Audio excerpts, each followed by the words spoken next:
جو آدمی جمعہ کو یہ 3 کام پابندی سے کرے، نمبر 1 خوب اچھی طرح نہائے دھوئے اور صاف ستھرے کپڑے پہنے، اور اگر بیوی ہو تو اس سے صحبت کرے اور جمعہ منائے تاکہ وہ بھی نہائے۔ نمبر 2 صبح سویرے مسجد میں جائے۔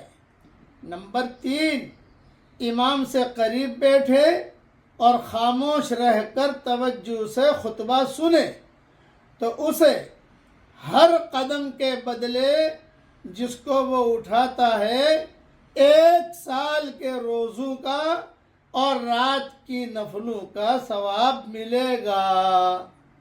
سبحان اللہ، کتنی بڑی فضیلت ہے۔ یہ مضمون ترمذی، ابو داؤد، ابن ماجہ اور بیہقی میں موجود ہے۔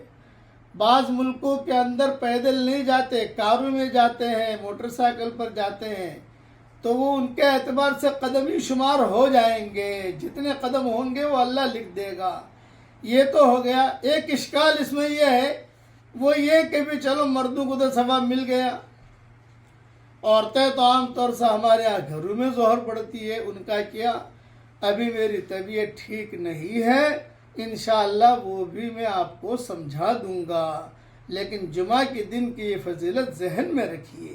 اللہ تعالی ہمارے دین کے سورج کو عروج نصیب فرمائے، آمین۔ وآخر دعوانا ان الحمدللہ رب العالمین۔